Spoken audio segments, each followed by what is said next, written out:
Sebagai rakyat Malaysia tidak asing lagi kalau aku katakan terdapat banyaknya pengalaman seram yang dialami oleh pemandu-pemandu kereta semasa mereka melalui jalan-jalan ni pada waktu malam. Dan salah satu jalan yang cukup terkenal yang tak payah aku bagi tahu korang dah, Jalan Karak Highway. Karak tu telah pun berlakunya beberapa kejadian yang menyeramkan sampai ada urban legend Volkswagen kuning. Dikatakan sesiapa yang memandu dekat Jalan Karak pada lewat malam akan ternampak Volkswagen kuning ni. Dan dikatakan mitos lah, urban legend, ada orang cakap setiap kali korang nampak Volkswagen kuning ni, jangan sesekali korang cuba memintas ataupun memotong kereta ni. Sebab dikatakan kalau korang memotong Volkswagen kuning ni, korang akan mengalami kemalangan maut. Wallahu alam, tak tahulah. Selain daripada Jalan Karak, banyak lagi jalan yang menakutkan.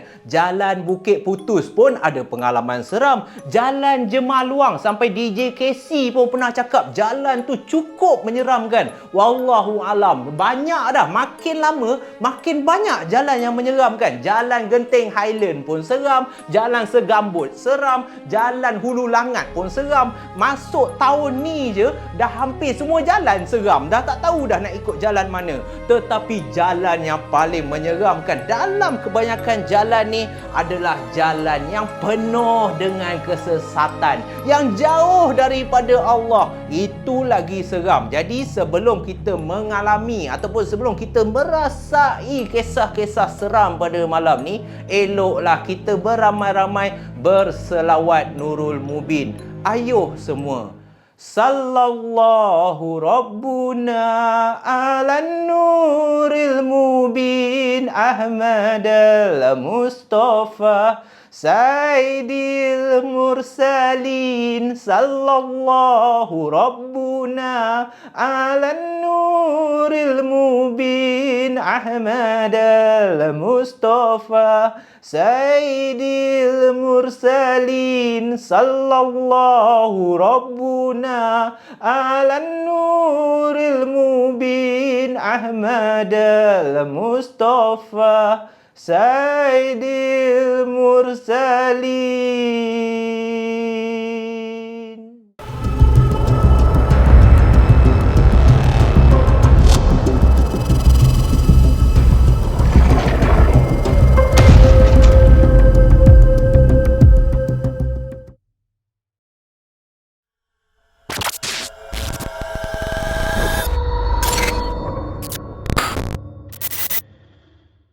Pengalaman seram yang berlaku kepada Effendi yang aku ingin berkongsi dengan geng puaka semua terjadi pada tahun 2015. Dikatakan pada tahun 2015 tu, Effendi bertugas sebagai penjawat awam yang berpusat dekat daerah Mersing.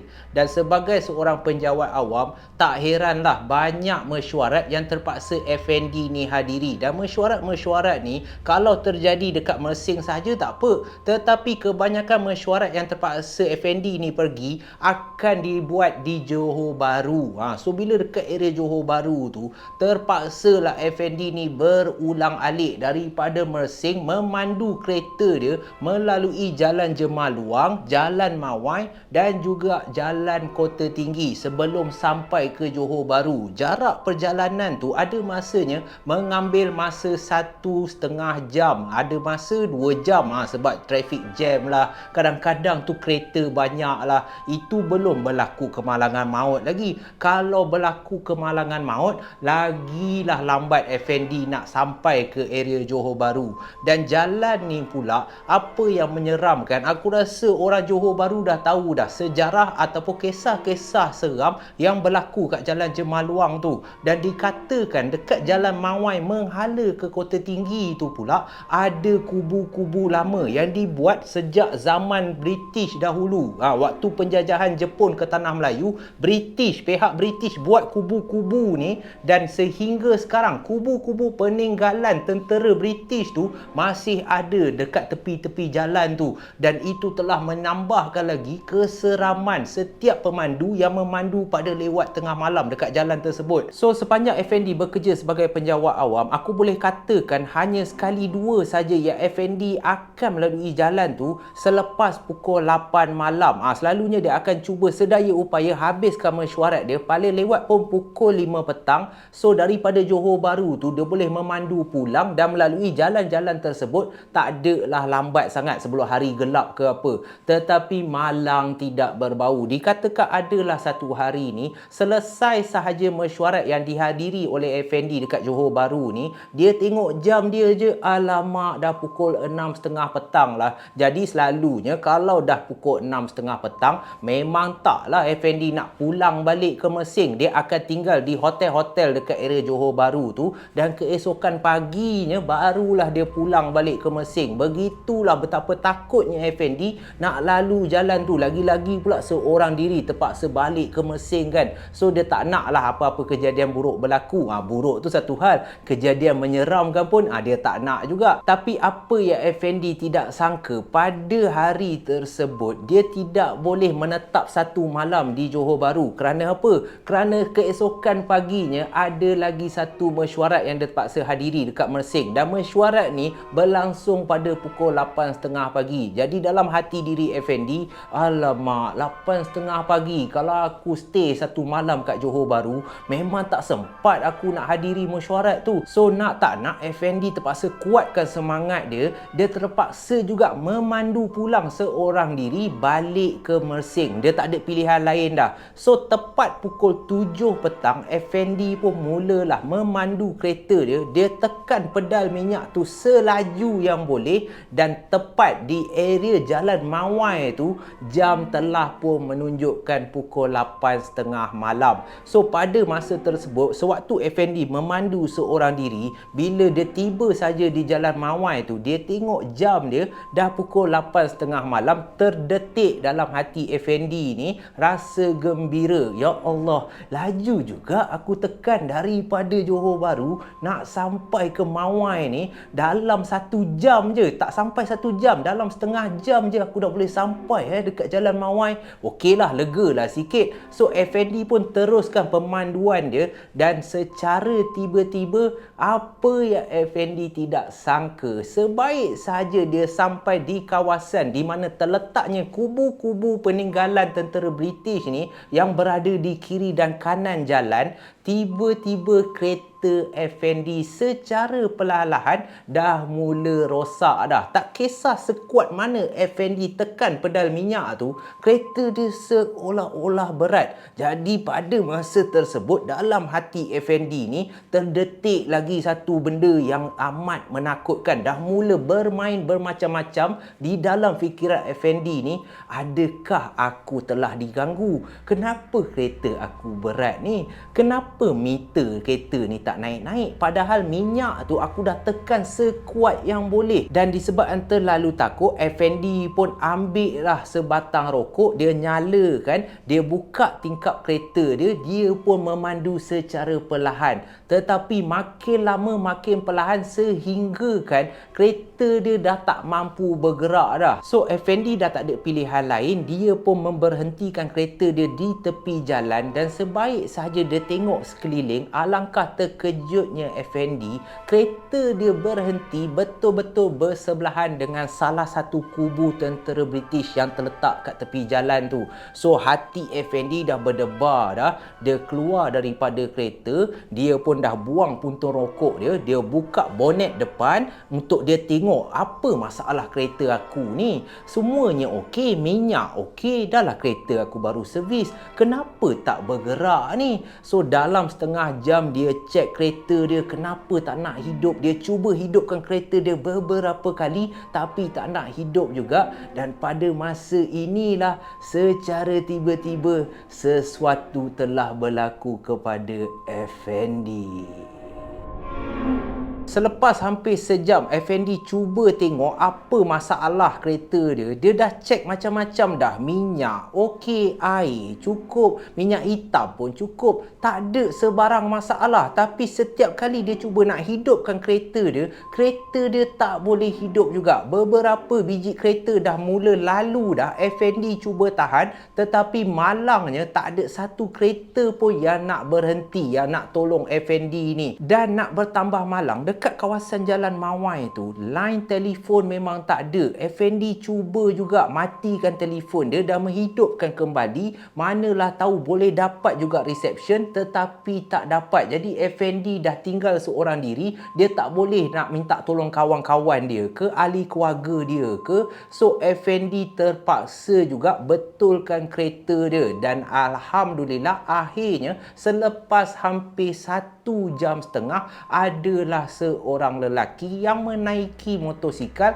memberhentikan motosikal dia. Lalu lelaki tersebut tanyalah kepada Effendi ni, apa yang abang buat kat tepi jalan ni bang? Dah lewat-lewat malam ni. Lalu Effendi pun memberitahulah lelaki tersebut yang kereta dia daripada tadi tak boleh hidup. Saya tak tahu apa masalah kereta saya bang. Saya nak kontak kawan-kawan saya tapi dekat sini tak ada line lah bang. Lalu lelaki tersebut pun bagi tahu Effendi, kawasan Jalan Mawai ni bang, memang macam tu. Line telefon, jangan cakap line telefon bang, radio pun memang tak boleh pakai. Sini reception dia memang kurang gila. Marilah bang, saya tolonglah tengokkan kereta abang. Tiba-tiba ayat lelaki tu skema kan. Dan alhamdulillah pada masa tersebut Effendi teramat lega. Selepas sekian lama dia tersadai kat tepi jalan tu, ada juga pemuda yang nak tolong dia. So pemuda ni pun tengoklah apa masalah yang dialami oleh kereta Effendi ni. Dan akhirnya alhamdulillah Effendi berjaya juga hidupkan kereta dia. Tetapi sebelum Effendi bergerak untuk meneruskan perjalanan dia, lelaki ni sempat memesan kepada Effendi, bang, kalau boleh bang, janganlah berhenti sorang-sorang kat tepi jalan ni bang. Dan kalau boleh, elakkan bang lalu jalan ni lewat-lewat malam. Sebab bukan apa bang, bahaya bang, dahlah kawasan ni gelap. Dah pernah terjadi kemalangan maut, dah pernah terjadi kes rompakan. Saya takut kalau apa-apa terjadi kat abang. Lalu Effendi pun ucapkan terima kasih dan mengambil segala pesanan yang disampaikan oleh lelaki tersebut. Dalam fikiran Effendi, dia tak fikir panjang, dia nak teruskan perjalanan dia sebab badan dia pun dah penat. Dia selagi boleh nak secepat mungkin sampai ke Mersing. So semasa Effendi meneruskan perjalanan dia, dia cuba hidupkan radio dia. Tetapi betul macam jejaka tu cakap, memang tak ada line radio kat situ tau. Handphone dia pun dia cuba juga nak tengok, ada tak line? Memang tak ada line. So Effendi pun menyanyilah untuk menggembirakan hati dia. Dia pun menyanyilah dalam kereta tu seorang diri. Dan apabila Effendi sudah semakin hampir ke kawasan Kota Tinggi, dalam perjalanan tu, sewaktu Effendi ni tengah rancak menyanyi, secara tiba-tiba dia terperasan ada suara seakan-akan orang berborak di dalam kereta dia. So pada awalnya disebabkan Effendi ni tengah leka menyanyi, diganggu pula oleh suara seakan-akan orang berborak tu, Effendi sangkakan okey lah tu, maybe radio dia dah mula berfungsi balik lah. Daripada Jalan Mawai tadi tak dapat siaran, mungkinlah itu bunyi daripada DJ radio yang cakap. Tetapi apa yang mengejutkan Effendi, selepas 5 minit dia masih lagi terdengar suara seakan-akan orang berborak ni. Effendi tengok ke arah radio dalam kereta dia. Alangkah terkejutnya Effendi apabila Effendi dapati rupa-rupanya dia telah matikan radio dia daripada tadi. Radio dia tak hidup pun disebabkan tak ada siaran. Effendi terlupa yang dia memang tutup terus radio dia. Jadi kalau radio dah tertutup, suara siapa yang tengah berborak tu? Effendi pada masa ni dah berhenti menyanyi. Seluruh bulu roma dia dah mula meremang. Tetapi Effendi beranikan diri dia secara perlahan-lahan memalingkan muka dia ke arah tempat duduk belakang. Tetapi alhamdulillah Effendi tak nampak pun ada penumpang-penumpang yang dia tak inginkan yang duduk dekat belakang. So Effendi pun kuatkan semangat dia. Dia pun daripada menyanyi teruslah melantunkan ayat-ayat Al-Quran, 3 Qul, Al-Fatihah, ayat kursi, apa sahaja yang dia tahu. Dan semasa dia tengah baca ayat kursi, secara perlahan-lahan Effendi boleh rasa ada satu tiupan angin, hembusan angin yang meniup ke arah arah leher Effendi daripada arah belakang. Dan hembusan ni cukup dirasai oleh Effendi seakan-akan ada orang yang tengah hembuskan nafas dia tau. So Effendi pun dah terdiam. Ayat kursi yang dia bacakan tadi, dia dah henti setengah jalan disebabkan ketakutan. Tetapi apa yang menakutkan, sebaik saja Effendi berhenti baca ayat kursi itu setengah jalan, secara tiba-tiba yang membuatkan kereta Effendi hampir kemalangan disebabkan ada satu suara garau yang berbunyi daripada arah belakang tempat duduk, dan suara ni mengatakan pada Effendi, Hei, takkan dah tak nak baca? Bacalah lagi.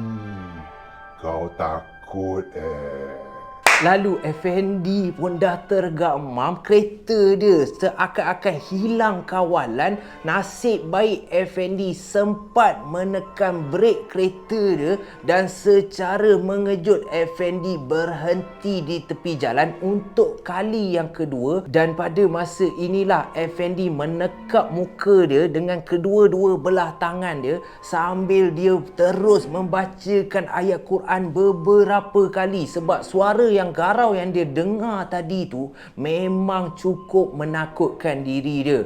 Jadi selepas 15 minit suara garau tadi dia dah tak dengar dah, Effendi pun dah pulih balik semangat dia, dan sepantas boleh dia meneruskan perjalanan dia sehinggalah dia sampai ke Mersing. Dan keesokan harinya Effendi tidak dapat menghadiri mesyuarat tu disebabkan dia demam, dia rasa tak sedap badan, dan dia ceritakan pengalaman dia tu kepada beberapa orang kawan dia, dan kawan-kawan Effendi bagi tahu Effendi yang pengalaman ataupun kisah seram yang dialami oleh diri dia bukanlah pertama kali. Bukan dia seorang saja yang pernah kena. Beberapa kawan pejabat dia pun pernah juga terkena gangguan. Ada kakak cantik yang tumpang naik kereta, ada yang pernah nampak tentera Jepun berdiri di tepi jalan tengah berkawat,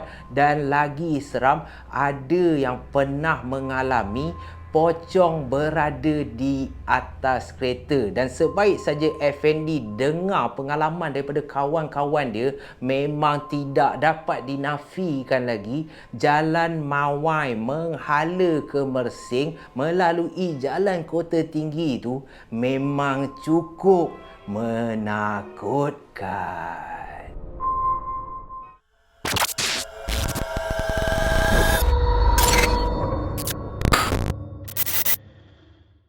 Kisah seram yang kedua pula adalah pengalaman yang dialami oleh Fatin pada tahun 2018.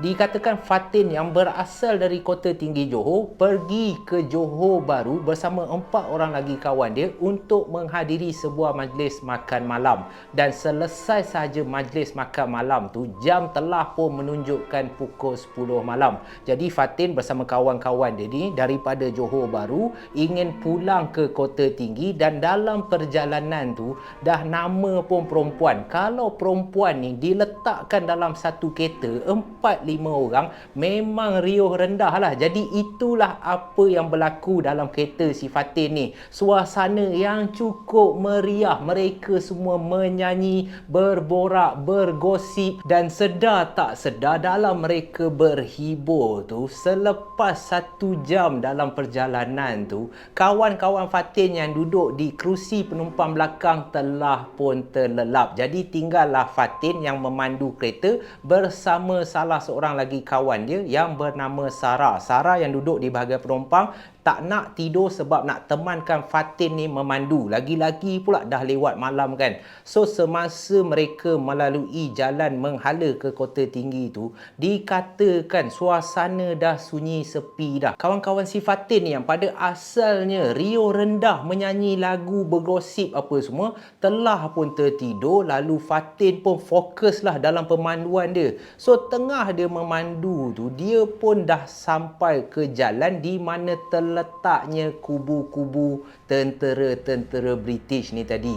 So dekat area Kota Tinggi pun, kalau korang nak tahu, jalan situ pun ada juga peninggalan kubu-kubu lama ni. So semasa Fatin melalui kubu-kubu tu, salah satu kubu, selepas Fatin melepasinya, Fatin terperasan seakan-akan dia ternampak satu kelibat susuk tubuh yang berdiri dekat salah satu kubu tu. Pada awalnya Fatin buat tak tahu je. Dalam hati dia kemungkinan mainan mata dia yang dah mula mengantuk. Jadi Fatin pun tidak endahkan apa yang dia nampak. Tetapi apa yang Fatin tidak sangka, sebaik saja dia meneruskan perjalanan tu, lagi sekali dia ternampak susuk tubuh seorang lelaki yang tengah berdiri di tepi jalan.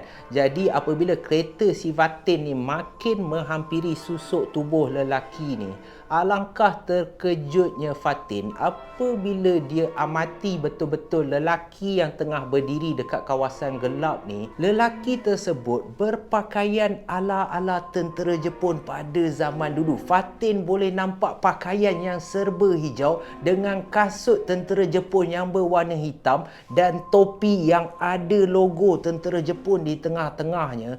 Fatin boleh nampak muka lelaki tersebut dalam keadaan pucat dan lelaki itu mempunyai sepasang mata yang sepet dan cukup menakutkan. Badan yang teramat besar berdiri di tepi jalan. Jadi sebaik saja Fatin nampak susuk tubuh tu, pada awalnya Fatin dah ketakutan, tetapi dia tak nak bagi tahu kawan baik dia si Sarah ni apa yang dia nampak. Lagi-lagi pula dia tak tahu sama ada apa yang dia nampak tu Sarah ni nampak juga ke tak. So selepas dia dah meneruskan perjalanan, sebaik saja sampai di salah satu stesen minyak, kawan-kawan baik dia yang duduk kat area belakang tempat duduk tu, yang tidur tu tadi, dah pun terbangun. Lalu dekat situlah Fatin memberitahu kawan-kawan dia apa yang dia nampak. Dan alangkah terkejutnya si Fatin, bukan dia seorang sahaja yang nampak. Rupa-rupanya Sarah pun turut ternampak juga susuk tubuh lelaki yang mengenakan pakaian ala-ala tentera Jepun tu tadi. Jadi bila kawan-kawan dia dah nampak macam tu, yang tidur ni tadi dah terdengar dah apa yang dialami oleh Fatin dan juga Sarah ni, salah seorang kawan si Fatin ni, padahal dia tidur, dah menangis. Sebab apa? Kemungkinan sebab dia lemah semangat, dia teramat takut, dah meronta-ronta dekat stesen minyak tu, terpaksa ditenangkan oleh Fatin dan juga si Sarah ni. Dan Fatin pun tak nak buang masa, dia cepat-cepat mengisi minyak kereta dia dan meneruskan perjalanan untuk pulang ke rumah. Dan sebaik saja mereka berlima sampai di rumah si Fatin ni, Fatin pun menceritakanlah kepada ibu dan juga bapa dia apa yang mereka alami semasa melalui jalan Kota Tinggi itu. Dan bapa si Fatin ni alhamdulillah dia boleh merawat orang yang terkena rasukan ke, yang lemah semangat ke. Lalu bapa si Fatin pun membacakan beberapa potongan ayat Al-Quran. Dan alangkah terkejutnya si Fatin apabila diberitahu oleh bapa si Fatin, rupa-rupanya kelibat yang dia nampak tu memang betul. Itulah roh ataupun hantu yang menyerupai tentera Jepun, dan roh tersebut ataupun hantu tersebut telah pun mengikut mereka pulang. Jadi sebaik saja Fatin bersama kawan-kawan dia yang lain dengar bapa si Fatin cakap macam tu, mereka semua dah ketakutan dah. Dan apa yang diberitahu oleh bapa si Fatin, sebenarnya bukan seekor sahaja yang ikut mereka pulang, tetapi 2 ekor, dan dua-dua ni merupakan hantu tentera Jepun. Kelibat yang bapa bapa dia nampak yang masih lagi berada di dalam kereta si Fatin ni adalah dua askar Jepun yang masih berada berdekatan kereta si Fatin ni, dan bapa dia mengarahkan Fatin bersama kawan-kawan dia pada malam tersebut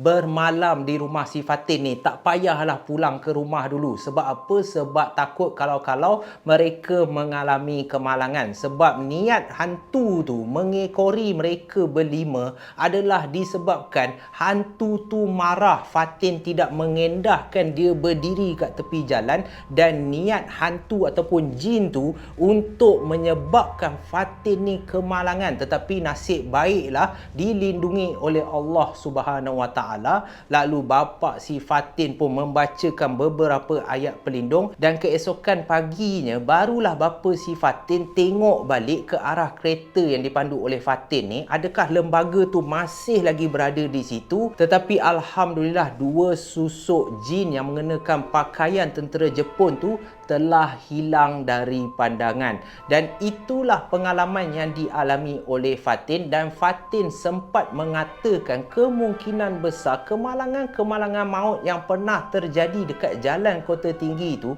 adalah disebabkan hantu ataupun jin-jin inilah yang cuba menakut-nakutkan pemandu yang memandu pada waktu malam. Jadi Fatin nasihatkan sesiapa sahaja warga Johor ataupun warga yang tidak tinggal di Johor, apabila melalui jalan Kota Tinggi, jalan Mawai, jalan Jemaluang ataupun jalan Menghala ke Mersing, kalau boleh berhati-hati dan jangan sesekali memandu pada lewat tengah malam kalau seorang diri.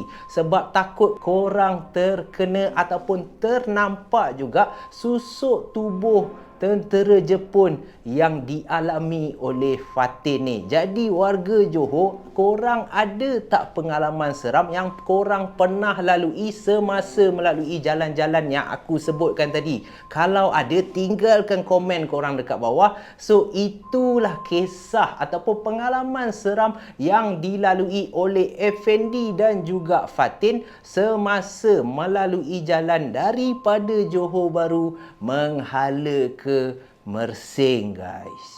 Jadi itulah saja guys kisah untuk malam ni. Aku harap korang terhibur dengan segala pengalaman yang dikongsikan oleh Fatin dan juga Effendi. Memang betul ke jalan daripada Johor Bahru menghala ke Mersing ni memang ada pengalaman-pengalaman ataupun kejadian yang menyeramkan? Kalau betul ada, geng puaka yang berasal daripada Johor Bahru ataupun sesiapa yang pernah ikut jalan ni, korang boleh kongsikan dekat ruangan komen dekat bawah. Dan kalau korang ada cerita menarik nak kongsi bersama Zaf Channel, korang boleh kongsi di Telegram ke, korang boleh DM di Instagram, ataupun korang boleh email sahaja Zaf di haidarmuzaffar.tv@gmail.com. Dan ambil segala pengajaran daripada kisah ni. Kita hanya nak berhibur, lepak santai-santai sambil mendengarkan kisah keseraman level pisang macam biasa guys. So insyaAllah kita jumpa lagi dalam malam puaka yang akan datang guys. Stay safe, stay healthy. Aku sayang korang. Korang tahu tak? Aceh.